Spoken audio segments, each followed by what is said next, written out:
Hello, I'm Jamie. Hello, I'm Mark, and it's time for another episode of Through the Garden Gate.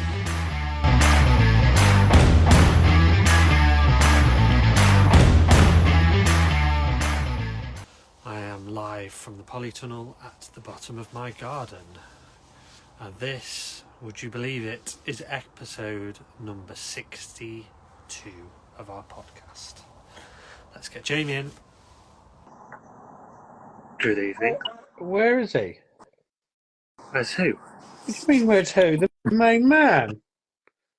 Sacked. Get him on in now. He's quitting. Oh, what? Oh, God, I've been looking forward to talking to him for the last 2 days. Thanks. Love you too. Oh, gutted. Absolutely gutted. He will be joining us, however, via video link when they get home. Okay, good. He can come in on Steph's account. Yeah. All right, okay. We'll have a chat with him then. Because he might have something to talk about. You never know. I'm sure he might have something just tiny to talk about. He hasn't achieved anything great this week or anything. No, he hasn't. No, weekend was very, a bit boring for him, I suppose. Standard weekend, really. Very How standard. are you? Not too bad. Not too bad. Had to have a tooth out the other day, so that weren't very good. Was that the one that was bothering you before? Finally had it out. It started again, so I rang up the. It was Thursday. Rang up the dentist. They got me in at 11. And he said, "Oh yeah, it needs to come out. When do you want to have it out?" I went, "Can you do it now?" No, just get it out. And it's horrible, isn't it? They push first. The needle hurts for start off. The needle's the worst. Yeah, it's awful. And then he gets his thing and he's pushing and pushing all different ways. And oh God! And then he starts pulling and he's almost got his elbow on your chest. Yeah, trying to hold it down. Yeah. Oh, horrible! Absolutely horrible. Nice. Or at least it won't hurt you anymore. No, it won't hurt me. Yeah, but so I've had a bit of a hell of a week, to be honest. Last week with different things, I had a extremely bad nosebleed on Wednesday night, and I was up casualty for about 6 hours on Wednesday, getting that stopped. That wasn't very good. Yeah. And then I had my COVID and my flu jab on Thursday, so Friday morning I felt rough as guts as well, as long as with a tooth coming out. So felt terrible. John's in. Hey, John. Do you want to have a? We just had a quick question back there before it disappears. Any tips for my olive trees from Rob Fellows? Depends where you are, I guess. And how do you mean tips? Do you mean tips for winter? Is it not doing very good? Is it not very good? Give us some more info. I think a lot of people think that their olive trees don't need a lot of water, but they do like a good drink. Yeah. It depends what soil we've got it in as well, because they do like a free draining sandy soil. So free draining, but they do like a drink as well. Yeah. Like most things. Most things love that. That's the answer to most things. Free draining soil and give them water. And they like it warm. Yeah, obviously. Yeah. Nice and sunny. Right, let's get George. Get George. There he is. Hello. Did you see us? Yeah. Hey. He was just having a meltdown because you hadn't added him yet, by the way. All right. These guests and their high maintenance needs. Honestly. Hi, George. Looking at Mum. You gonna say hello? Hello. How was swimming? Is that all right? Yeah. What did you want to show Jamie?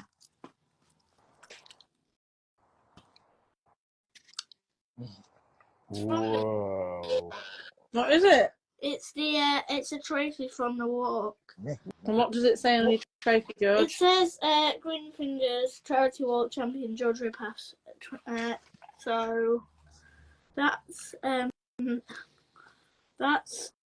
the trophy, and then I have one more thing. Hang on now, what else do you need to tell people? Yeah, so that's the trophy, and went really well. So, and then the page is going to be up for another week or so, and then it's going to close, and we've raised £1,105. That is absolutely unbelievable. Crazy amount And of money. just to think, George, what did you first say that you would like to raise for Green Fingers? How much did you first think you'd like to get? £100. And that would be an amazing thing, wouldn't it, to give to a charity? But you've done 10 times over, more than 10 times over. That's fantastic. But what do you need to say to people? Thanks for donating. It's just been an incredible experience. Oh, You really it really has, mate. You've done so well. It's been unbelievable. Unbelievable. Was it a hard walk, George? A little bit. Yeah. Did you get tired towards the end? Yeah. Tell us about Steep Hill. Did you manage Steep Hill? Yeah. It was hard though. Yeah. You had to pull yourself up on the railings, didn't you, towards the end? Mm. George, Yeah, but that's hard. somebody in the questions is asking where they can donate. Matthew's just asked. Giving page. Is where? on Mummy and Daddy's Our Instagram account. So if you go on my Instagram account, there'll be click on links. It's in there still. Yeah. yeah, That's really, really was good, mate. You've done so well. 8.6 miles in the end, wasn't it, George? 8.6. Fantastic. He wants, Really long. Good. now he's talked about his walk. He's desperate to show you something, Jamie. If Okay. that's it. Look at this. He's desperate to show you this. And what is this, George? What's that? I know what it is. Husqvarna sent my dad a remote controlled Nibbles toy. So, do you know? Are you familiar with Nibbles, Jamie? Have you been told Yes. about Nibbles? I've seen Nibbles. Yeah. Everybody is aware of Nibbles. Nibbles is the automatic lawn mower at my work, and George is obsessed with it. So the wonderful people at Husqvarna sent this to George. Picking it up. Hang on, I don't know. I'm not very good at this situation. I sent There we that. go. Go on then, show them how it works.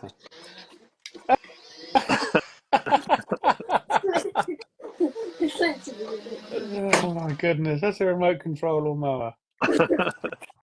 The only downside to it is it doesn't actually cut the grass. Oh. No, but it can do something that Nibbles can't do, Dad. Oh. This. What can it do, George? Donuts. I bet Nibbles could if you programmed him to. Probably. Does when he's going around trees. Yeah. Oh, that's really smart. Lucky boy. Yep. So he got that this morning, didn't he, as well as a well done for his walk? Yeah, Oh, well done. when I was, Dad, you know this, but when I was watching telly this morning, I heard this whirring noise, and I looked to the left of me, and there was this, not this coming towards me, and I was like, what the heck? Oh, brilliant. You deserve it, mate. You've done such a good job at the weekend. Hey, Everybody's been really proud of you. Listen to what Jamie's saying. We're all really proud of you.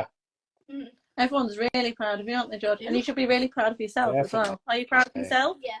I bet the best part was walking backwards, wasn't it? Did you that was Jamie's. Yeah. Yeah. I don't know what I'm saying, Jamie. Why have you done this? Yeah, why have you done this to us, Jamie? Well, got to make it a challenge. Hey, Jamie, ready? I think I did actually put in my in the question box thing, make mum or dad walk backwards, to be honest. Well, we all did it. I know, but Yeah, maybe we all you... did Hey, Jamie, do you want to see how you park it? Go 3, on then. Oh, no. go. Oh, yeah. It's parked under our chair. Done. Parking station. That's its home. So what's it? Basically, Nibbles' charging station, mini Nibbles. Is it called Mini Nibbles, is it? Listen. Yeah. Listen then, George, look. Good. Dad and Jamie need to get their guest in. So come here. Bye. Say one more big thank you for people for donating. Thanks, guys, for donating. Oh, good lad. See you soon. Good lad. He's I done don't. really I well. need to dry my hair because it's ridiculously wet. Go get it dried then. Good luck. Norman. See you Go get my later. blower out. Bye. Bye, Jenny. Ta-da. Bye. See you, Bye. Steph. How do I exit? I'll kick you out. Oh, what a boy. He's amazing. He's done so well. Yeah, really well. Really, really, Proud. really well. What Can't believe he did it all. yeah. I thought we'd have to carry him for some of it, but he just ploughed through, kept going. I think the fact we had like different people meet us on the way, and Yeah, that's very nice. that helped, and then having people waiting at the castle for us as well. Yeah. He thought you were going to be at the castle at one point. Oh, no. And I did, to be honest, I did think about it. And then after I'd had my tooth out the day before, I was just in such agony. I couldn't do it. I did think about it. I was He scared. got to talk to you on the way anyway. He did, yeah. We had a good couple of chats. Yeah. Right, let's get Johnny in.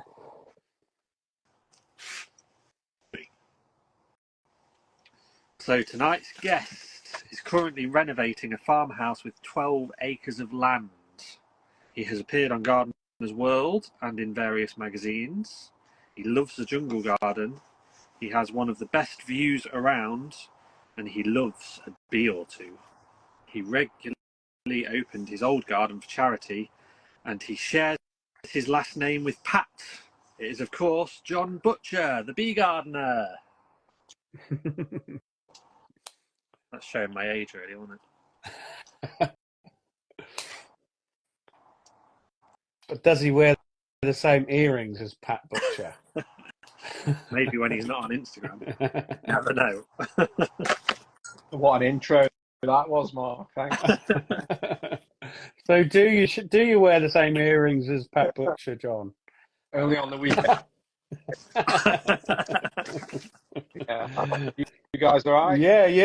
Yeah. Mate, yeah, good. Thank you. Yeah. Been busy boy. Yeah. Always busy. That was some intro, I have to say. When you say like all those things, I'm like, oh yeah, I did do that. Or, thought about some of those things. So a bit of a tough act to follow with George. And yeah, what an achievement that you did at the weekend. That's wasn't it amazing? Yeah.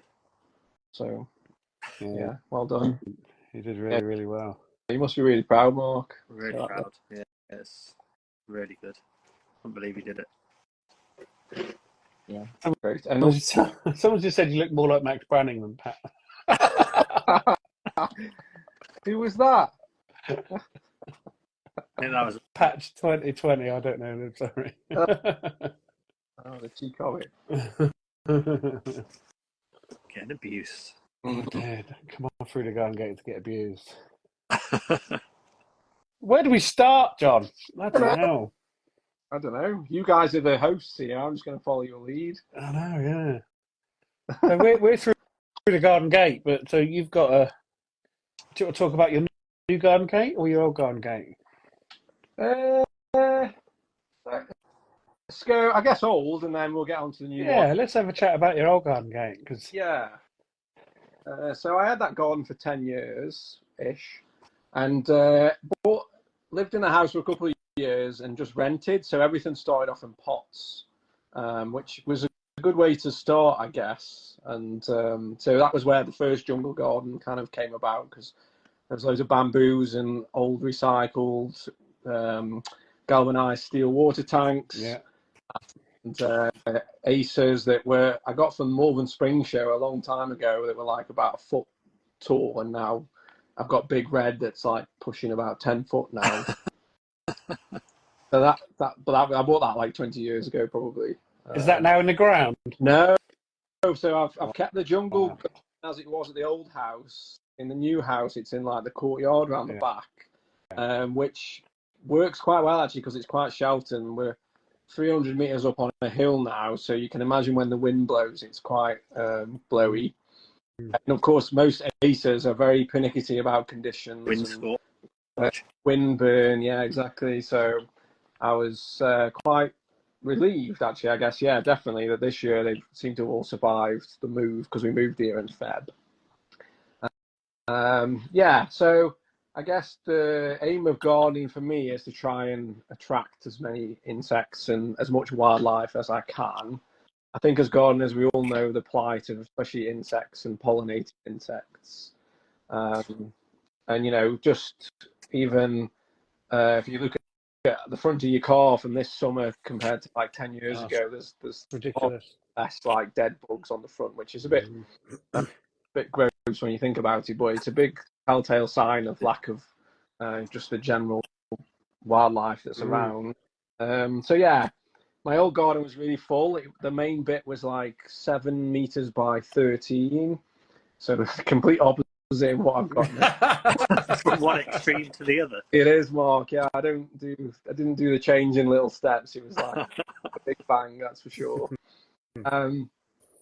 Yeah, and a few years ago, so when I met my partner Sarah, she was kind of the driving force, I guess, for opening the garden up for the National Garden Scheme. So you met more, and I guess for me, I think all of us, we start gardening really sort of maybe by accident, or how we fall into it is generally quite different. But I don't think anyone ever sets out of, I'm going to make a garden and it's going to have all this publicity and it's going to, we'll open it for charity and people will come and pay to come and enter, look at it. That was a concept that was really strange to me. And I just thought that no one would ever want to come and see it. So we opened for 4 years in a row, and we had like over 120 odd people every year come and visit.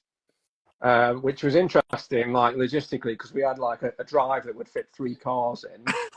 So we had to ask all the neighbours if we could park in their drives. We also borrowed or stole all the neighbours' garden furniture for the weekend, because I'm sure you guys have been to NGS openings.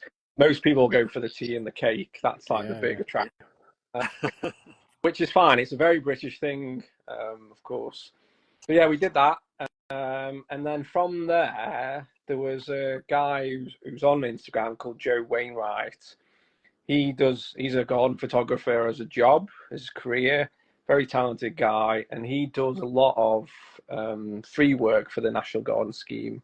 Right. So he got in touch again. This was completely out of the blue. Something I never expected anyone to get in touch and say, "Can I come and take pictures of your garden?" That was a bit crazy. Like, this whole journey's been a bit insane, really, and where like the things that have happened along the way. So, and basically he does it free for the NGS, and then that we can use those pictures on the NGS website, so people can come and look at the garden online and say, yeah, that looks nice, let's go and view it in real life.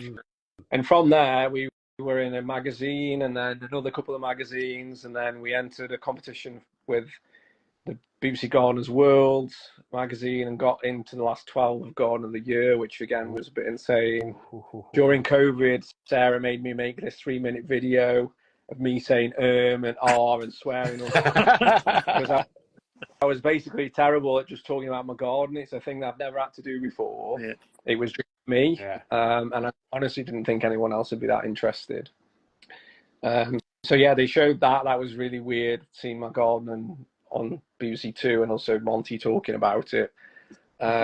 We had like a kind of viewing party. All my family came round, and my niece and nephew were quite young at the time and couldn't believe that it was me on TV. Which Uncle John's on telly. Yeah, exactly.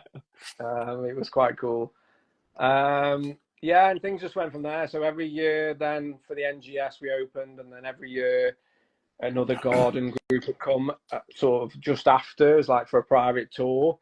And I actually really, really loved, I never knew that I would like this, but love giving tours of my garden.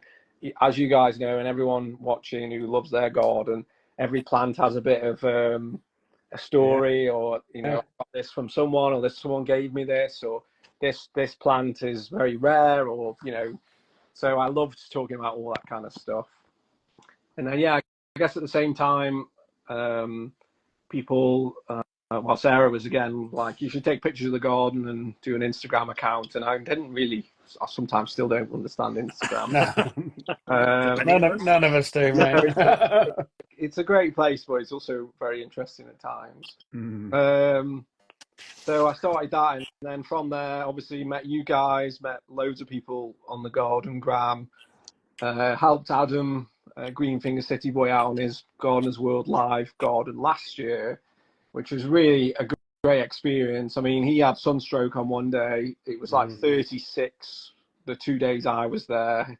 So we were just covered in sweat and compost.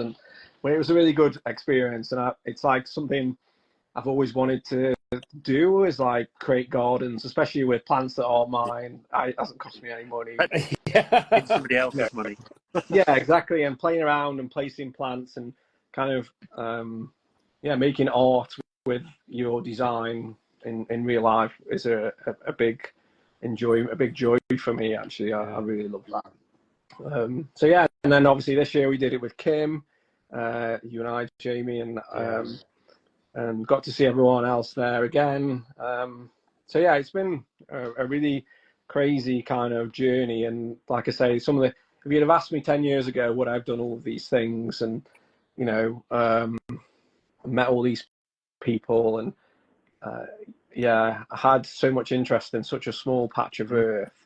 And it's really, like, even now I kind of feel a bit emotional talking about my old garden, because a huge part of, like, I'm not sure I believe in souls, or being a scientist in me is a bit like skeptical on that, but whatever it is, there's a part of me in that garden that'll always be there, and like I'll always have that with me too. It was a special place. And even other people said, like the neighbors across the road, their parents came and visited once with some friends, and they really loved it. And one of their friends died not so long ago, and she said, like, they always love coming to your garden. And for other people to say it meant something to them was really, really nice to hear. And opening for the National Garden Scheme, like, you meet people from all over the place, and they've got their own stories to tell. There was this really old couple that came on one of the years, and been living in France, and they made this. They had this like a whippet with them because they bought the dog, and they made a few jokes that she doesn't speak English because they've just moved back from France, and they've always had her in France, and so on and so forth. We got chatting. It turns out she used to be an editor for like Gardens Illustrated or something back in the day. So we were talking about that, and yeah, it was just. I think gardening is such or can be such a tonic and a great way to meet people who love what you do as well. And the National Garden Scheme is just the epitome of that, because that essentially is just going and having a nose and having a cup of tea and a piece of cake and chatting gardens with people who love it. Well, we obviously we go to a few gardens around this way, but they always tend to be big, stately home type things with at least 3 or 4 acres and a lake and a bridge and God knows what. We don't get many smaller gardens around here. Do you see any more your way, or maybe not your way now, John? But they're always big places. Yeah, I think traditionally they have been, but there are more group openings now. So like a group of smaller gardens will open. Some. A lot, actually, quite a few in Shropshire are kind of medium to small size. I'm not sure if there was any as small and as full as my old garden. I'm going to take the accolade for that. And then, of course, in like places like London and the cities, there are more kind of courtyardy type jungle gardens, those kind of things. But yeah, I mean, that's a good point, Jamie, because people loved my old garden because it wasn't like 3 acres and had a lake. It was very relatable, and there was a lot of stuff in there that people could do in their own garden. Exactly, because most people have got a small garden, so they think, oh, I can do that. It's brilliant going around all these big gardens and seeing, but you can never do it. You can take little bits, can't you, and try and put them in your own garden, but you could never do it. So seeing something on the same scale must be amazing. Yeah, I think that's partly why it was the big appeal, actually. And it was just very natural. I'm not a fan of like manicured lawns and bushes to the edge, and like very typical sort of 1960s gardens. And like in my old garden, the lawn was the main centerpiece, and as time went on, it just started to disappear. And I'll probably end up doing that here actually in some places, because I'm not a massive fan of lawn. I do, Mark. Yeah, I'm going to leave it actually. So this year it's been a bit insane, for many reasons, and I've been doing a lot of the borders here. This house we've bought has been neglected for at least 10 years. Like this room I'm in now, there's a ceiling that wasn't there so long ago. Yeah, I have all mod cons like ceilings now, and painted walls. I've just seen Sam is in watching, so Happy Place Gardener Sam actually painted some of this. So yeah, but yeah, it's been neglected. So I know like everyone knows the benefits of no dig and stuff, but I was very skeptical about how good cardboard would be on keeping weeds down, especially we've got a lot of ground elder, which is the right pain, but it seems to have done the trick. So I didn't want to dig and plant loads of plants just to then get swamped by ground elder. So I've been waiting patiently to see if it works. Oh, Kelly, that's nice. Yeah, thanks. What's happening with Mark? I don't know. His dog? He's strangling his dog, isn't he? What's thorn in his foot? Oh no! Oh dear! Oh dear! He's fine now. Just pull it out. He'll be all right. I don't know about you, John. Just popping back to the NGS stuff. Yeah. When people, obviously, I've never opened my garden or anything to the public, but when we get friends and people come round and they're like, "Oh my God, this is amazing! It's beautiful." I just think they're taking the piss, really. Do you know what I mean? Yeah. Because I think no, it's not. It's just the garden. I mean, it's what I do. That like my friends, Jamie, I'd be thinking that as well.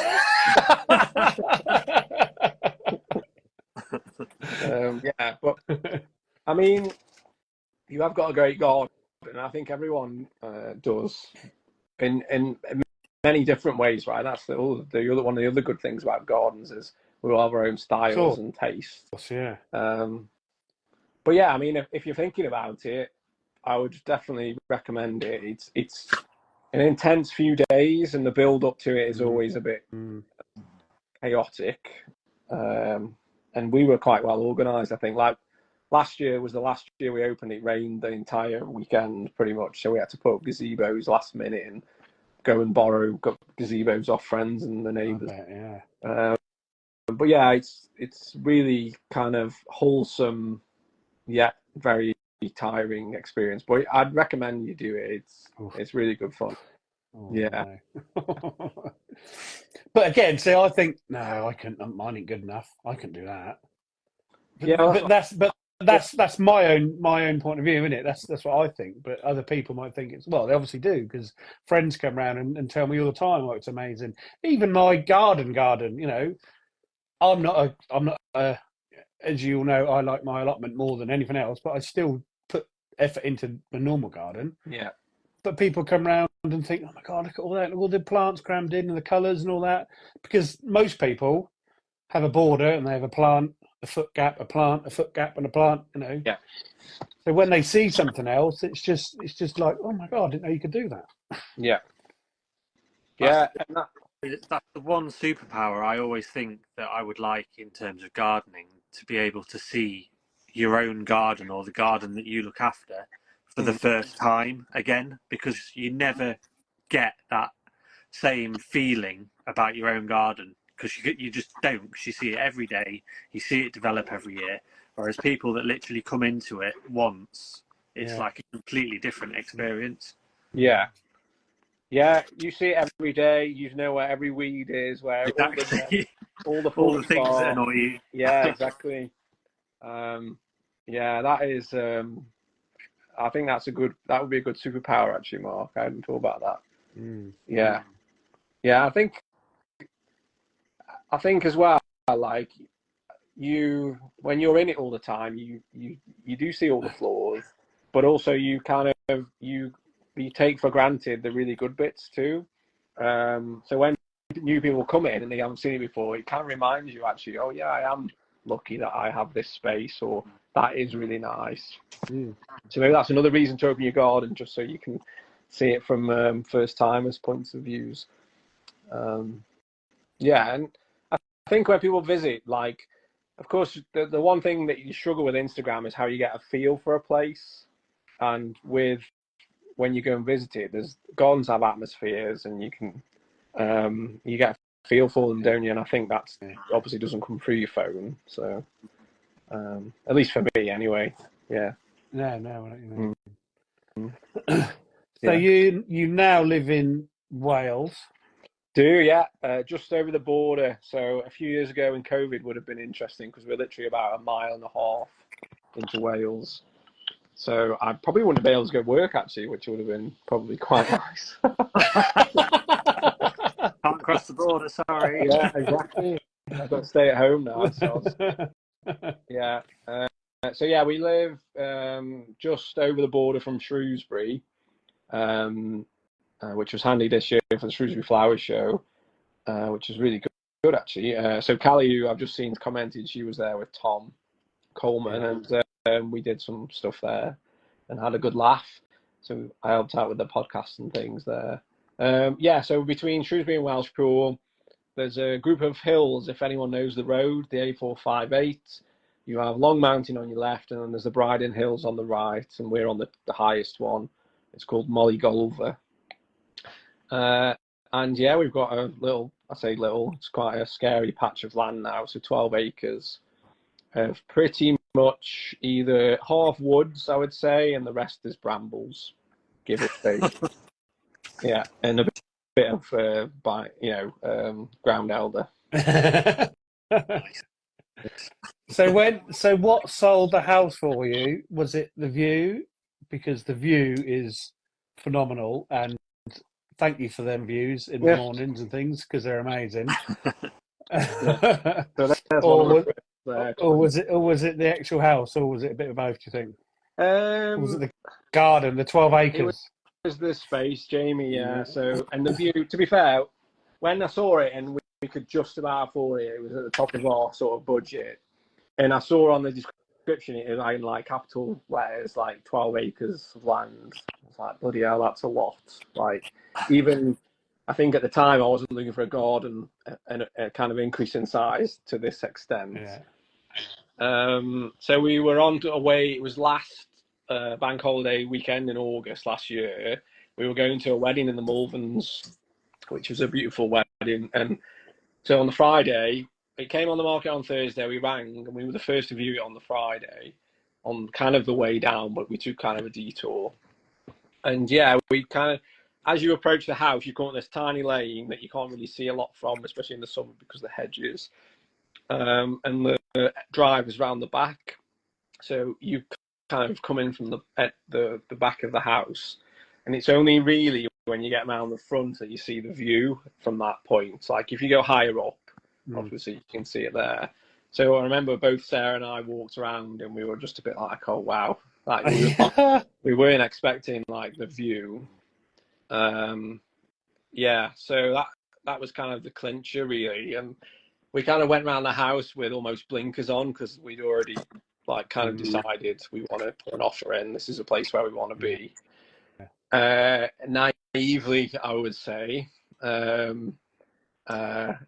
Because it's been a lot of work, but actually it's been tough. And Sarah and I have learned a lot about each other actually over the last 8 months, about how we think, how we visualize things, how we communicate. It's a whole new kind of learning experience for us both. Yeah, so we've got a living room now. We didn't have a bedroom when we first moved in. The room I'm in now, we were on the floor on the mattress the first few nights because we'd sold our bed.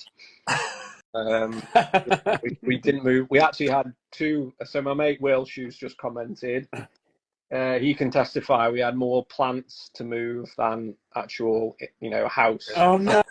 Yeah, so it was three truckloads of plants, and I think 2 from the house. Jesus. So that was. They all hated it because, of course, they were like, "Why have you bought all these plants? Why can't you leave them with the old house, etc." But there was no that was going to happen. Yeah, so it's a big project. It is a new challenge for sure. You know, like I said, it was a 13 by 8 meter garden before, and now it's 12 acres. And trying to plan that and what we do with the space and how to make it more manageable. Of course, I'd love like acres and acres of herbaceous, but I know you know, Mark, from your job, how high maintenance that is. Yeah. We do have an additional kind of challenge of there's about, I don't know, 200 to 300 deer that just roam around here in the wild. Oh, wow. And especially because no one really lived here for 10 years, they've kind of taken our garden as their kind of sanctuary, which is great. And I do like seeing them. And on my way home tonight, I saw like 2 recent, like this year they were born deer with their mum, which was really nice to see. Obviously, they ran in front of me, but I'm only getting 5 miles an hour. But yeah, of course, they eat absolutely everything. So Everything. There's yeah, such a pain in the backside. They're beautiful, but a pain in the backside. Yeah. So in the past, somebody has tried to keep them out. There's fencing and there's hedges, but of course they've been neglected.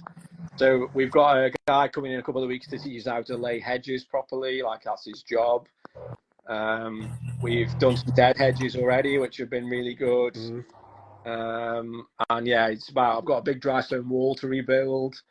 So it's all these, I'm enjoying it because it's all these, I really love like these kind of old fashioned jobs that people used to do as their career of like hedge laying, dry stone walling, and just being outside and making things with just like the raw materials that are available to you. Yeah.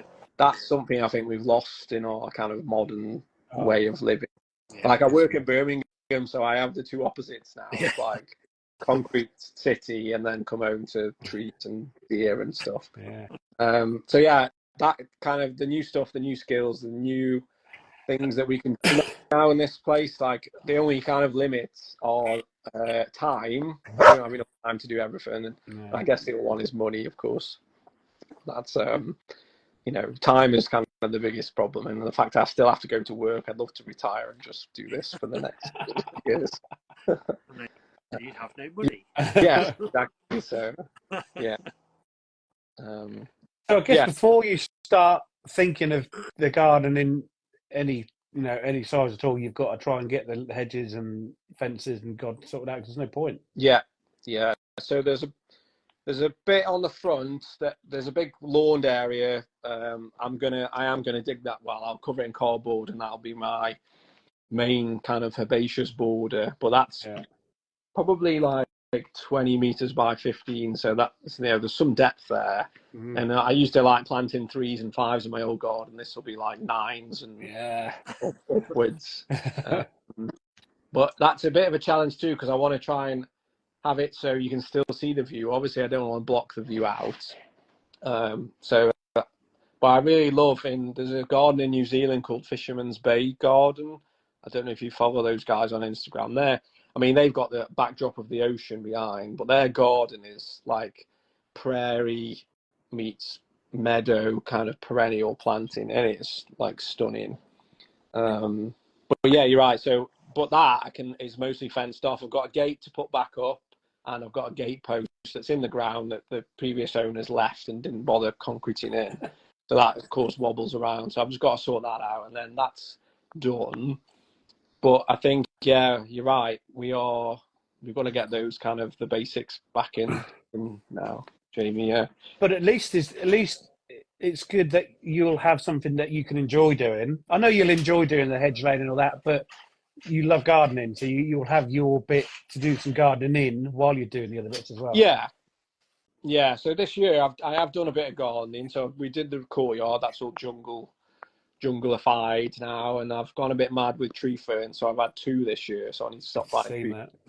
But there was one that was at Shrewsbury Flower Show that was like £200 for like a 7 or 8 foot, and I was like, I can't leave that.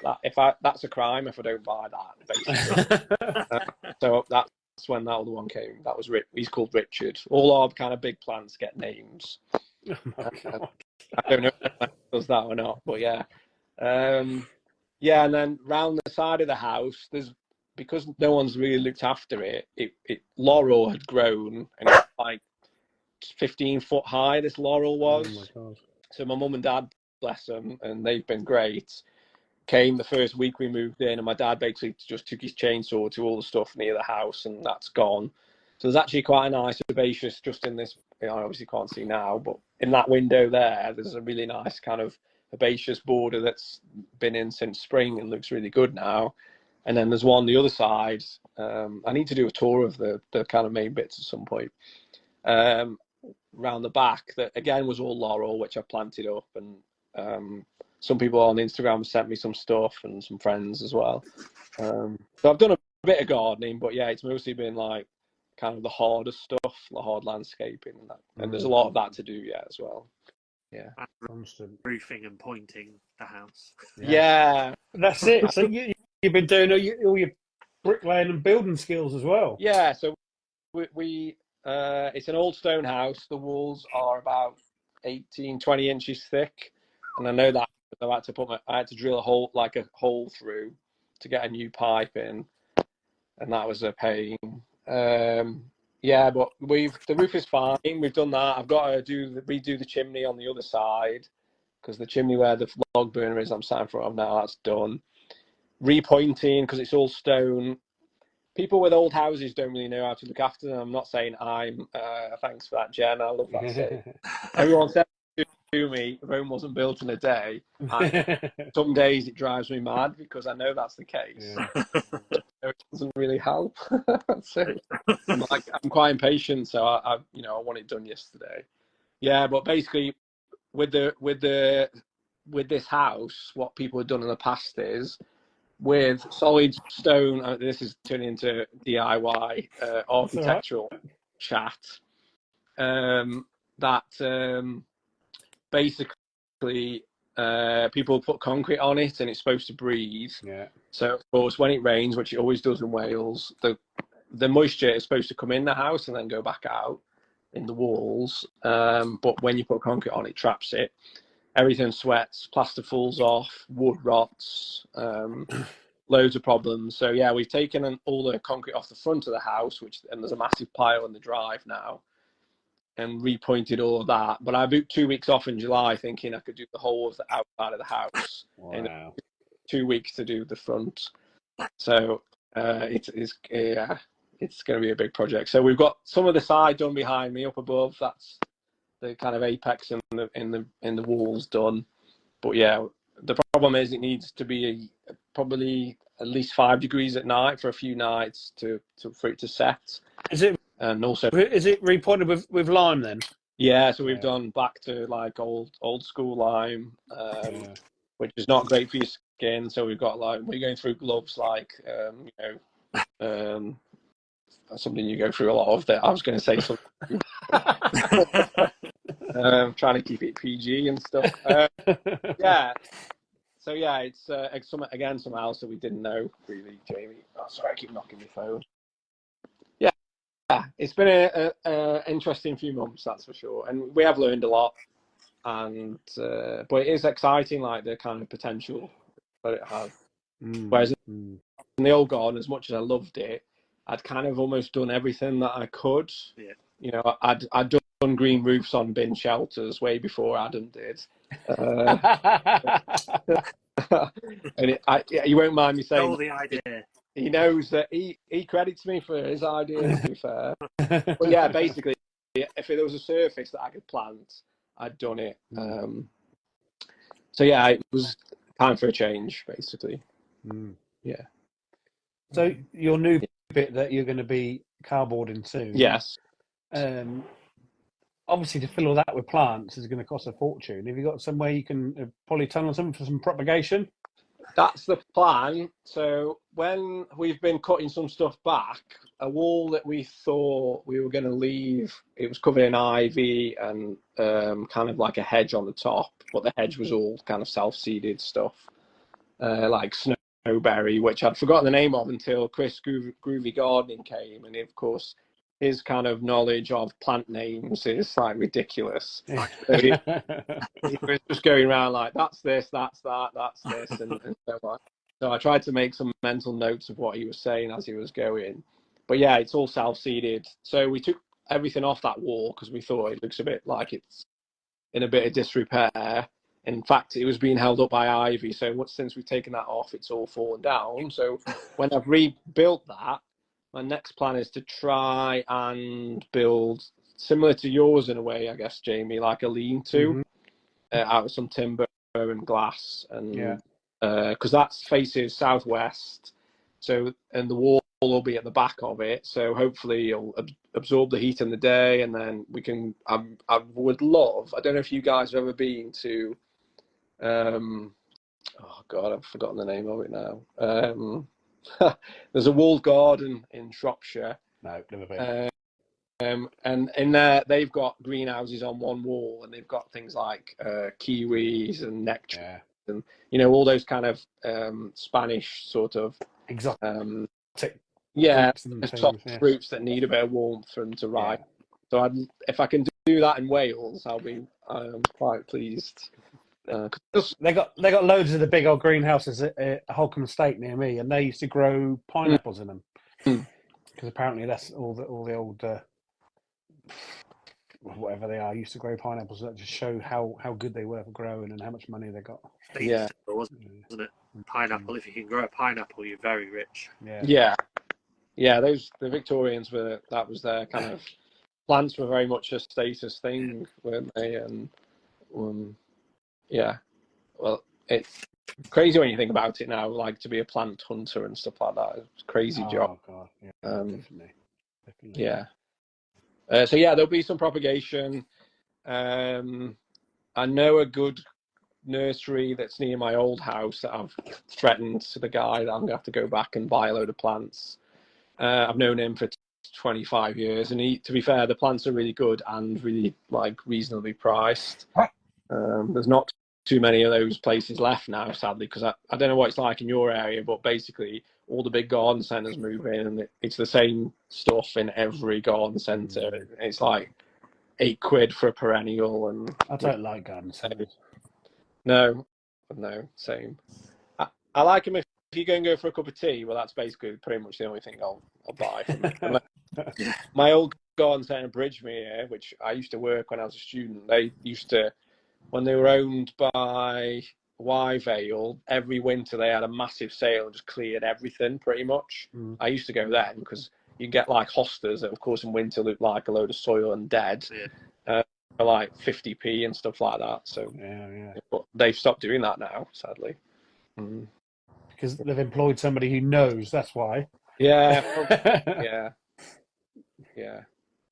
So but again, that board is probably going to take me a few years to do, and even if I protect it from deer, I reckon at some point they're going to get in and eat the best bits, and it's going to be it's going to be a few years in the making. That is, Jamie, for sure. They can jump though. That's the thing. What deer are they? So we've got fallow, and we've got muntjac as well, like the smaller ones. Yeah. So fallow can jump. They'll jump a 6-foot fence. Yeah. If need be, if they're getting chased or they feel threatened, they'll jump it. Yeah. Pain in the backside. Or they want to come and eat my tasty everything. They eat everything apart from yellow flowers. So just fill it full of yellow, you'll be all right. Not massive yellow though. Nobody likes yellow flowers. One of the things we've got here, a lot of is gorse, and that's obviously yellow. Yeah. The one thing Sorry, Mark. It's so spiky, that stuff is horrible. It is, yeah. So I've got to wear I've got to be like Joey out of Friends and wear all my clothes. So I've had so many thorns in me already this year, like in my feet and my hands, and even my head. Actually, we've got a lot of blackthorn. So again, that's lethal stuff. The only one good yellow plant we've got here is the native daffodil, so Narcissus pseudo-narcissus, which grows in what we're now calling the autumn. And when we came, and it came out in like March time, I was like, over the moon actually, because it was quite nice that we got these plants that are still there. And we've got loads of bluebells in the woods, which is great as well. So there's a few hidden gems. That's the thing, though. That's what they always say when you go to a new place. place, you've got to give it a year before you know what is there. Yeah, yeah. We've also got a beautiful eucalyptus which features in the View video quite a bit, because it's just to the which when the sun's on it glows, because it's like white and grey, the bark is. That's Lovely. beautiful. Yeah. And we've got quite a lot of another yellow is laburnum. I didn't have any of that in my older garden. Sarah loves it. In here we've got 4 or 5 just knocking around. Nice. Yeah. Yeah, so 2 yellow plants I'll tolerate, I guess. That's it. Just weird why everyone hates yellow. I don't mind it. I like yellow. I do. Yeah, I don't mind it in the spring because there isn't much other option, like with daffodils and stuff. Yeah, yeah. But yeah, in the summer I'm kind of less keen on it. No yellow dahlias then. No, I've never.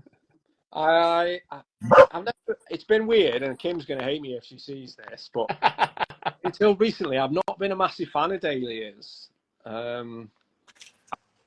I guess in the past the slugs always at them. I didn't want to use slug pellets, and then over winter in them, like if the ones that did survive, I'd dig them up, put them in newspaper in the greenhouse or in the cupboard or whatever, and they'd always tend to rot. Yeah. So they were a bit too high maintenance for me. But I've grown something seed recently, and I had a couple when I won a prize on growing green spaces, and I got a rose press month subscription. Yeah, and I've one that I got still survived in a pot, and I put it out in the jungle garden this year. So that's Honker Fragile, which is a cool one. I like a honker. Yeah, they're really cool and different. I need to change my opinion on dahlias too. But yeah, there's just so many good plants. Of course there is. There's thousands, isn't there? Yeah, there is. Yeah, but no, definitely no yellow dahlias either. I think most of the problem with yellow flowers tends to be if the centre's yellow as well. I think it just looks wrong to have the whole flower yellow, whereas if they've got like a orangey centre, it does look different to me. I think a lot of people don't like it when they're like completely yellow because there's no definition between the petals and the centres. Yeah. Yeah, just there's so many much nicer colours as well, isn't there? Well, you sport for choice in summer.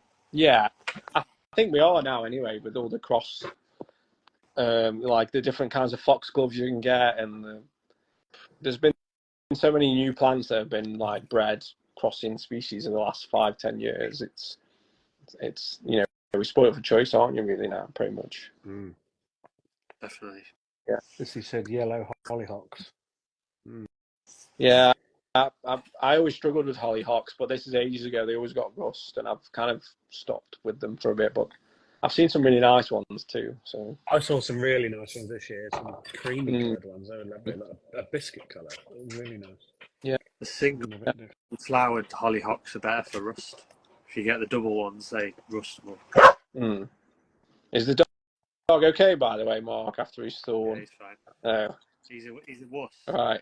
Oh, he'll wander around for a week saying that his paw's been badly damaged, but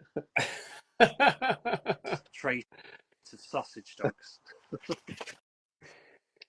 Well, it's like he's keeping you entertained, that's for sure. Yeah. Every week, John. Every week he's sitting there. Mark has to throw the ball for Normally, for the whole. You guys live because this is actually past my bedtime now. Because I work in Birmingham. I don't know what the time is. I'm in bed normally by 8, so it's like I've stayed up especially this week. Tell us what you do then, John, as my job. Yeah. Yeah. So I'm a neuroscientist, which sounds really cool. I know to most people, or that's usually the response I get. Yes, again, similar to your own garden. If you do it every day and you see it every day, it just becomes the norm. Yeah. So yeah, mostly these days I teach on our undergrad course. I work at Aston Uni. So I'll give them a bit of a shout out, I guess. Yeah, so I co-program direct the undergrad, and then for my sins, I'm also the program director for we've got 2 master's courses, 2 postgrad courses. Yeah, so that's an interesting story, I guess, too. I didn't do biology for A-level, didn't do it for my degree. did computer science, wanted to go out and earn loads of money, being like a kind of cool Steve Jobs that nobody really knew at the time when I was at uni, 15 years ago, who that was, 20 years ago. Jesus, yeah, 20 years ago. I was just quickly working the maths out then. I thought, oh, you're young. Yeah, no, yeah. 2004, I started my undergrad.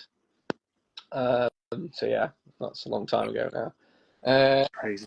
And then I got interested in the brain and did a PhD in AI before AI was all trendy like it is now. Oh, wow. Yeah, it's all the way up there, but my thesis is on the shelf up here somewhere. And yeah, then I did three postdocs where I was looking at how the brain changes with learning, how we learn. So it's called plasticity. So, you know, you go out, you experience something new, the connections, the synapses between your neurons, the connections, that their strength changes, that new skill or that memory gets encoded in your brain. And that's how we learn to do new things, new skills, adapt to our environment, which changes all the time as well. So yeah, did that for 10 years and then got this job at Aston, and now I'm trying and hopefully sometimes succeeding, passing this information on to now 19-year-olds and 18-year-olds that were born in like 2005, which blows my mind. Yeah, that is crazy. Oh yeah, yeah, it's a good job. Higher education is in an interesting period of time, let's say. I bet. Sectors under pressure, and it's going to be unpopular, but probably tuition fees are going to have to go up. And that isn't just because we're all greedy lecturers. Like, tuition fees have not raised or increased in such a long time that due to inflation, that £9,000 is actually worth about 6 now. So something's got to happen, otherwise universities are going to start going bankrupt, essentially. I think I've got a wasp in here somehow. I can hear it buzzing around me. So that's what I do on a day-to-day. So like today, I had a lab this afternoon, 1 till 5, and we were doing looking at data they've collected from brain slices that they've recorded from in the lab, which is really cool. Brain slices? Yeah. What? Literal? Yeah. So take a brain, slice it up. You can record from the neurons.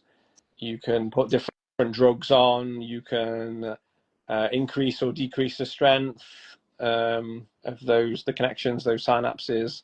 And yeah, there's loads of questions you can ask in the lab. Wow. And I guess more recently with that, I've tried to so someone just mentioned about mental health. So for a while, I've been kind of thinking, because as gardeners, we all know how good it makes us feel, how it's good for us. If you sat inside all day, the second you go outside, get your hands in the dirt, you straight away. So I was for a while, I never actually made the connection. I was like, gardening's my distraction from work is work, and never really combine the two. So there is evidence, but it's not concrete, not 100%. It's very tricky to do actual experiments with people who garden versus who don't garden, and ask, you can ask them a questionnaire, how do you feel about your mental health after doing this task, and so on and so forth. But it's really hard to see what's going on in the brain while they're doing those tasks. Just like technologically, it's hard. Normally, to get a brain scan, you sit in a scanner, you just lie still, you don't move. So having a brain scanner on whilst you're doing activities, as for example, gardening, is really tricky. So, like Ghostbusters, then? No, it's when they have that thing on. Sadly, we aren't at that stage yet. But yeah, there is some evidence that people have shown with EEG. So you can put little electrodes on the scalp. EEG,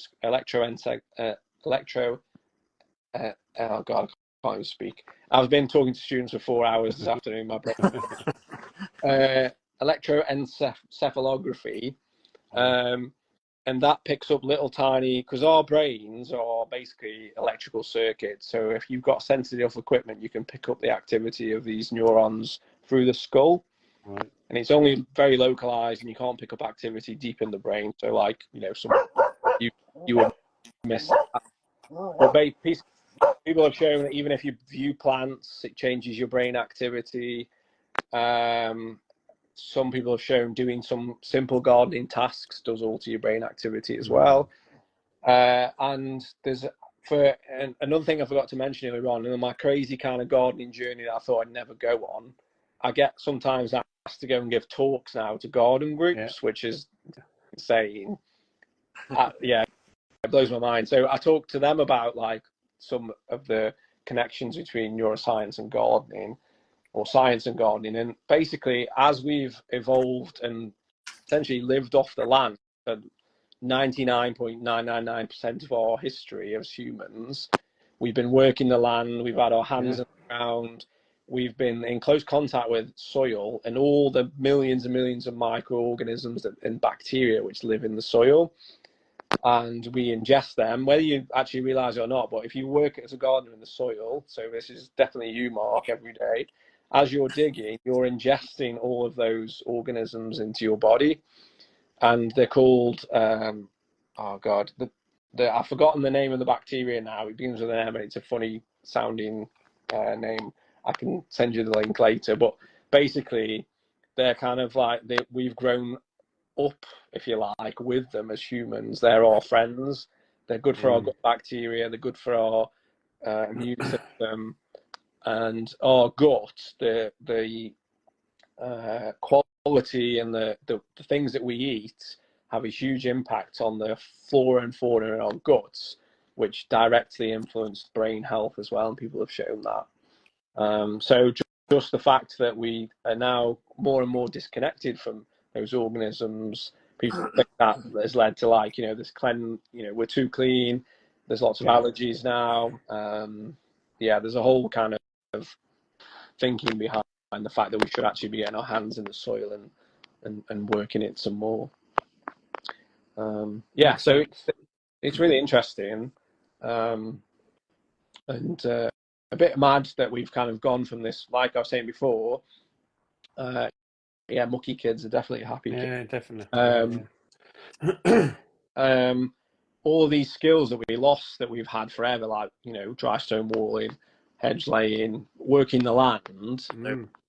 That's how we coped every day, right? That's what we all did. And now I sit in an office and I teach kids, or not kids, students about the brain, but we've lost kind of those other skills as well.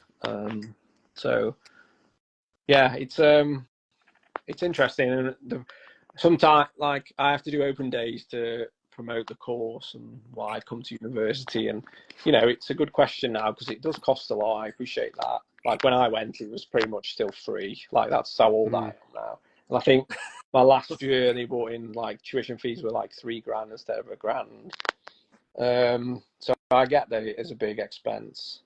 I can't remember what my point was now. Oh yeah, so it's a fascinating field to be in, because when I'm lecturing, a student might ask me a question, and it might be because I'm not very good at my job, but also it might not be because we don't actually know the answer to that question. So that we're right on the edge of what we know all the time, and that, for me, that's like a really, really cool field to work in. And like, even in the last 10 years or 15 years, it's gone through a big revolution. The amount of things we can do we can select certain brain cells and turn them on, turn them off, see what effect that has. So in animal studies, people have been able to implant like false memories, or force behavior or turn behaviors off. So it's a really cool time to be in the field as well. Yeah. Isn't that what social media does? Yeah, it's a good point though, Mark, because, like, again, this is something else that our brains we've never had social media. Again, the last 100 years is like a flicker in our history. Yeah. And these guys aren't stupid. The guy, I know, probably shouldn't say this because we're on Instagram, but they make these apps that essentially tap into like our reward system.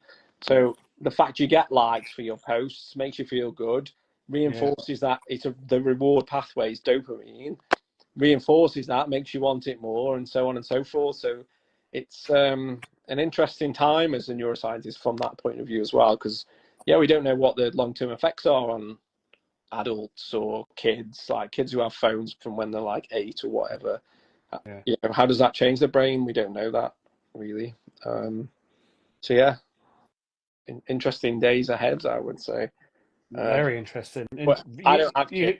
I'd ban them from having a phone and just kick them out in the garden for the. I always do that with you wouldn't. Nephews. You wouldn't. You'd give in the end, mate. I've tried it, and it's just. I know. What did we do as kids? I don't know. I guess I was on a Mega Drive all the time, to be fair, which is not too dissimilar. No, it's the same kind of thing. There was always things, wasn't there? Yeah. But I always say to my kids, "Oh my God, I used to be out. I used to be climbing trees. I used to be out on my bike, and they used to say, oh, we're going for a bike ride because we're just surrounded by fields. They go up 200 meters, turn around on the beat pad at the top, and come back and put the bikes away. We're doing a bike ride. No, you haven't. Yeah. No, you haven't. I used to go out at about 8 and come back about 3 o'clock in the afternoon. Yeah, we used to come in when it was going dark. Basically, that was all. Well, yeah, in the summer, yeah, come in when the street lamps come on. That's what the rules were. Yeah. Now we are definitely showing our age, Jamie. Oh my God! but all I get is, I think we're all the same age. Yeah. We're not all I get is. But my kids just say, if you had what we have now, you'd be doing the same as what we do. I probably would, yeah. To be fair, and we probably would do that. That is the thing. It doesn't matter how much we say we used to love going in the woods, climbing the trees, making dens and whatever. We didn't have the phones. We didn't have this thing. Yeah, it's true. But I have to say, like, when my niece and nephews come and we go outside, they generally, like, they'll stay outside all day if the weather's nice. Yeah. They'll make dens, do all that kind of stuff. And that's what I love as well, is being able to have the space for them to do that. And my old garden, I was like, do not touch that plant. Don't go over there. My niece to come and pick flowers and give them to me, and I loved that, but at the same time hated it because I was like, it took me forever to pull my best flower off. So yeah, but that's, I learned to chill out a bit as well after that, because it's not just about looking at the garden, is it? No, you've got to use it as well, haven't you? Yeah. You definitely have. Yeah. So last year, sorry. We've covered a range of topics there, haven't we? we have, but there's one that I really want to talk about, and I'm quite wary. The time's getting on, and you need to get your it's all right. At work in the morning. Yeah, don't worry. So last year I did a beekeeping course. Cool. Because I want to get some bees, but I didn't want to get them this year because I knew I had so much going on. So I'm keeping it till next spring. I'm gonna get it set up. But as your Instagram name says, John the bee gardener. Yeah. Tell us all about your bees. Yeah. So I've had bees now for about probably 8 years now, I think. I've lost track. The years do kind of blur into one after a bit. I could probably define them by the different queens. I think I'm on my 4th queen now. So at the time, my girlfriend at the time, her parents bought me very generously a hive and got some bees for me for Christmas. Wow. Which, because if you get a brand new hive, it's 500 quid, plus the soup, plus some of the kits. And then depending where you get your bees from. So I was lucky, and I've got a friend who's a beekeeper, and when people have swarms in the garden and stuff, he'll go and collect them. Yeah. So he basically gives it me for free. So that's a tip for you, Jamie. Try and find a guy who does that, because otherwise people try and charge you like anything from 200 quid to 200 plus. Yeah. Yeah. So yeah, I looked after because they had a hive, I had a hive, and up until recently, they still live behind Trentham Gardens. I don't know if you've been there ever in Stoke. Uh, but beautiful part of the world, even in Stoke, believe it or not. And they've still got their hives. So I took mine when we moved. My bees died the winter before last. So last year I didn't technically have any. I still looked after theirs. And then this spring, my mate got me some, I think May time, which he collected from a garden where they'd swarmed. And yeah, they've been here ever since. I was a bit wary because in a new place, you don't really know how they're going to cope. Yes, we have lots of greenery, but not so many flowers. So I was a bit like, oh, is there enough like in terms of food for them? Yeah. But you know, we've got a lot of flowering trees, and like for now the ivy's out, so they're all over that at the minute in flower. So yeah, they seem to have done well. I've not taken any honey off them this year. I've kind of left them be. So Sissy, I can see you've said are they high maintenance? It depends. One hive is fine. I would say anything up to probably 2 or 3 hives is okay. Once you get over that, yeah, you're probably looking at, in the summer, once a week, you're supposed to inspect them. And it's not just, you're doing like routine checks of like maintenance, health, but the main reason you check them in the summer is to see, are they looking like they're going to swarm? Because obviously if they do swarm, you lose half of your hive. If they swarm again, you're down to a quarter, and so on and so forth. So by the end of the summer, they could have all left, which you probably don't want. So you're looking for like things like, are they making a new queen? So they make what are called queen cells in the comb. And well, it's up to you what you do with those. Most people squash them. You can put more frames on to give them more space. For such a quite a simple animal as a collective, they are like incredibly interesting because it's not the queen who decides if they're going to swarm or not. No. The colony, it's a collective decision. If the queen is not laying enough eggs, like she's a few years old, they'll kick her out or kill her and make new queens. Of course, everyone knows about the waggle dance. So when they find this new source, they go and It's unbelievable. the others. Yeah, it's insane. And the newbies that I've had this year are so chilled out. Like I can go up to the hive just in my normal clothes, don't need to put my suit on, and just watch them. I can literally be I can be like crouching down by the entrance and just watching them, and they just leave me alone. And like be that close to bees. And I didn't realise until this year because my mum and dad never saw my hive at the old where I kept them before. And my mum and dad couldn't believe how many were coming and going in the day, how close they could get to them without having to wear a suit. It's been really nice actually, and I've been in the now the sun is lower in the sky when it is sunny. So the weekend it was lovely. You can see them coming and going from the hive because the sun's low and the light. And you can actually we actually saw a bee wee, which is quite a rare thing. So they wee like as they're in mid-flight, so they just like you can see it all like go everywhere. Which again, my mum and dad never seen that. So yeah, kind of I guess educating people on bees and just how smart they are and the things they can do. I guess should be one of my other priorities. I guess I should get into that more because I know Annie does it on here. She's quite keen on beekeeping and they do some good videos on how to do inspections and stuff. Who's that? Sorry, John. Annie. I've forgotten her Instagram handle because there's so many. They're one of half of the botanic reprobates. You have to send me she name later. Good. I mean, I've never. You always see, and this is maybe indicative of my Instagram. I don't know. If I'm looking at bees, it tends to be like a beautiful woman with no protection on, and she's got bees just on her hands, like.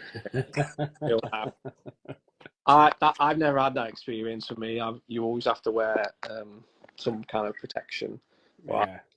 One year, I had a really aggressive hive.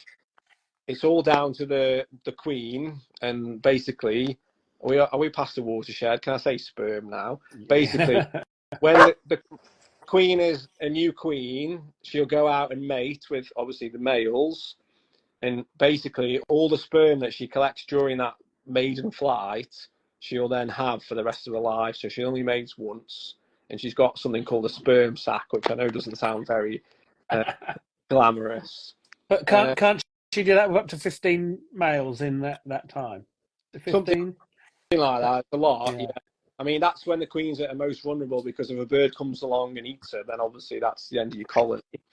But yeah, so one year, whoever that she'd been having sex with was obviously super aggressive, and it was. I got to the point where I couldn't inspect them. They were literally all of any chink in my armor on my bee suit, so they were going down my wellies and trying to go up my leg. Where gloves met my suit, they were trying to get in around the zip around my head. They were trying to get in. It was insane. So they, sadly, I guess in a way, but I was quite happy. They died that winter, and I haven't had bees like that since. So that was kind of scary actually. It was the opposite, because now it's a joy to be able to be so close to bees, and like you take a smoker with you to kind of emulate that there's a fire. Yeah. And when bees think the hive's on fire, what they do is they'll go in and ingest not all the honey. They'll basically go and try and eat as much honey as they can, because if they have to leave, of course they need some energy and some food stores. But what that does is it slows them down, because they're now full of honey, which is why everyone smokes them. But as part of that, what they'll do is they'll kind of fan the hive in the summer, particularly, to try and ventilate it. And if it's really hot, you don't even have to smoke them, and you can hear them doing it. They make their own air conditioning, basically. So again, being able to see that like in person, like this close to a beehive is quite a joy, actually, Jamie. So yeah, if you can get some and you have the time, it's a really, really like nice hobby. Even if you don't, I'm definitely going to do it. I mean, the honey's a bonus, really, and it is like liquid gold. Yeah, beautiful. And if you have a good year, they make so much. Yeah, so I had the one hive I had last year. We got 2 supers, which are kind of the frames with the smaller, the layers with the smaller frames. Yeah. I think we got 60 jars. Yeah, which is insane. That's ridiculous. When I was on my courses and they started saying so many gallons and things, what? You got that right? Really? Yeah. It's and great. When you pick a full super up, that's so heavy. Yeah. Oh yeah, you've got to be strong. It's not great for your back at times, I have to say. Yeah. Really strong. It's worthwhile for sure. So yeah, someone said, am I into bees? And I would definitely have bees at some point. I'd definitely be up for doing it. It's just the cost involved in setting it all. You could have a couple of hives at work, Mark. They'd love it at your work garden. Yeah. Oh, can you imagine the amount of flowers they've got to exactly go on there? Well, that's the weird thing. I think that's partly why I was a bit worried about bringing bees here, because it's so rural. But, we're mostly fields of grass and stuff around by us, apart from us, which the brambles here helped because they were all in flower and the bees they were foraging there. But more urban areas, I don't know where you guys live, isn't that urban, but there's a lot more in terms of like things on offer for bees, because everyone's gardens, even most people's garden have got some flowers in, right? So the array and the variety of things they can forage on is often much better than what is in the countryside, which is insane, but that's kind of where we're at with our country. But that's the thing. So I live, again, like I say, there's fields everywhere, and when it's full of rape in the summer, they love it, but you get the harder honey, don't you? Yeah, you do. So I've had that in the past where if I haven't taken it off and left it on over winter, the next spring the comb is like rock solid. Yeah. I've had to throw it away because it's just unusable. Yeah. And I'm a bit worried because you get that with ivy as well. Yeah. I'm worried the bees are gorging on that at the minute. I think if I go in spring and look at the frames, they'll definitely it might be hard then too. Yeah. No, brilliant.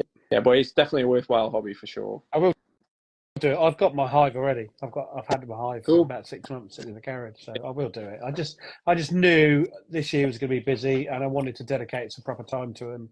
To start with, for me, Yeah. really. Yeah. So what did it properly? One thing I I will do it next would year. say is, like, I've inspected mine 3 times, I think, since they've been here. I know it depends. It's down to you, and you'll learn your own kind of routine with it, Jamie.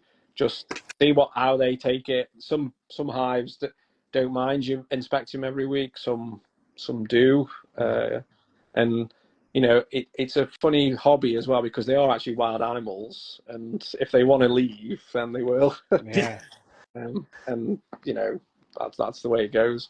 But you can also get, Mark, if you look on Marketplace, for example, people are often selling like hives at second hand, and so it doesn't have to be like 500 quid for a hive, for example. Mine was a second hand one. That was 180 quid or something like that. So yeah, so if you drop on, you can get some decent, like, good, like, price, and they're still in good nick. Yeah, definitely. Yeah. Brilliant. They look into it long term. Definitely. John, that's been fantastic. Yeah, Absolutely I've really loved it. It's been really, really good. It's not quite finished yet because Mark's got a lightning round for you. Okay. Hardest question of the evening. I saw him grab something there, and I was wondering what that was. It's usually the dog's ball that I'm grabbing. Tea or coffee? Tea. Tea. Good choice. Flowers or edibles? Flowers, for sure. Beach or forest? Beach. Ooh, that surprised me. I got love forest. He's got a forest now, hasn't he? Yeah, that's true. There's something just about the sea as well that I just can't. Very calming. It's part of me, yeah. What's your go-to emoji? I think, because usually on WhatsApp and stuff, I'm generally sending messages that are a piss take. So it's the smiley face with the tongue out, I think. Because that's kind of I'm only joking kind of. Good choice. If you could have one snack for the rest of your life, what would it be? Ooh. Honey. Yeah. I do quite like a mince pie, so yeah. I'm looking forward to mince pies this year because I've never really frequented with mince pies because of supposedly having a nut allergy. So I've always avoided them, and now I know I'm not allergic to nuts. I can crack on. Mark, you are in for a world of my God. If you've not been eating things because you think they've got nuts in, oh my God, there's so much you can eat now because everything says do not eat because may contain nuts. Exactly. And that's the thing about Christmas. Christmas is just like the biggest red flag for somebody with a nut allergy. It's just like nuts everywhere. So it's just like I've avoided now my life. Over a disco. Dog or cat? Dog. Finish the sentence. My perfect day would be. Oh God, that's a really tough question. I really enjoy. I know summer's great and spring was great, but a sunny, cold winter's day, working in the garden actually, and then going in when it's going dark around 4 and lighting a fire and just drinking some nice port or some wine. Sounds good. Yeah. Good. Yeah, that's pretty good to me. Sounds good to me. Sowing seeds or potting on?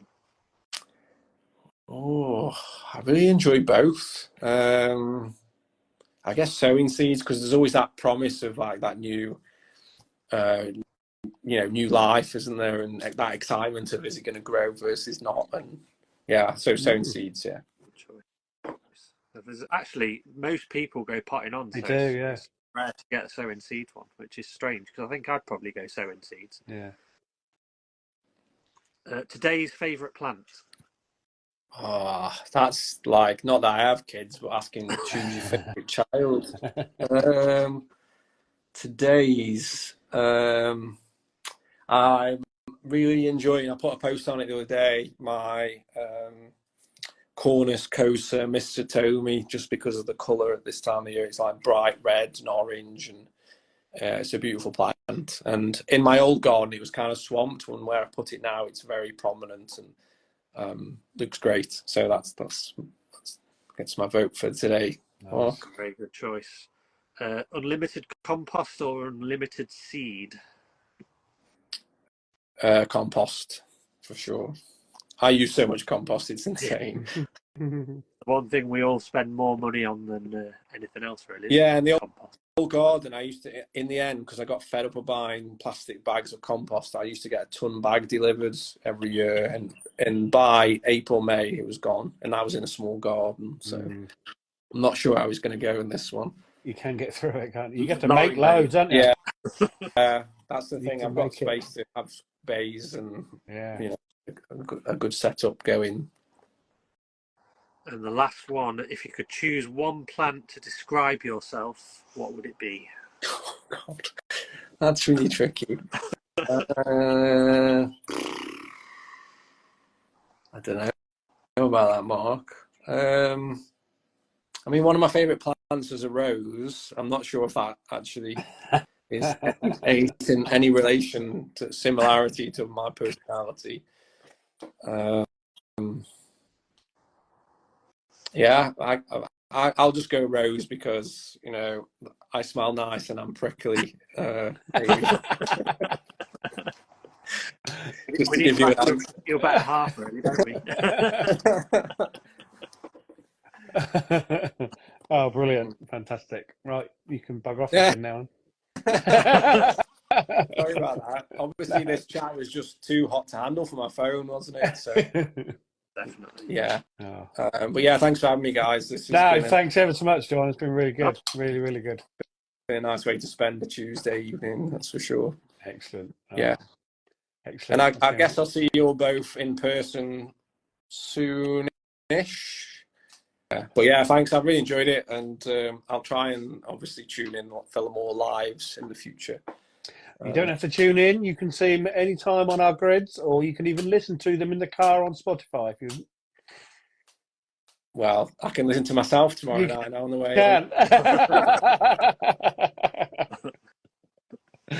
Yeah, my surreal gardening journey continues. So brilliant. All right, mate. Thank you very much. Take it easy. See you soon. Ta-da, bye.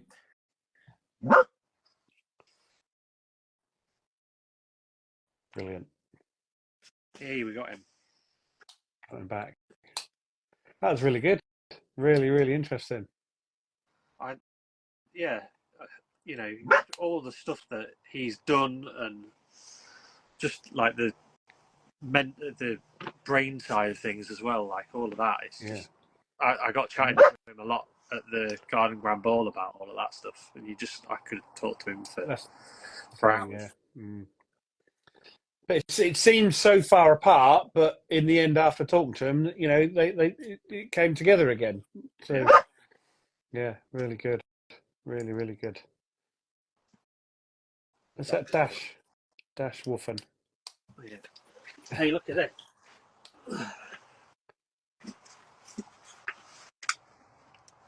Have you been had a pickup?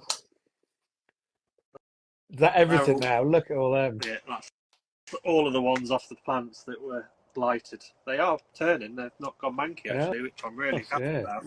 Really good. A few of them have gone, but there's more good ones than bad ones, which is nice.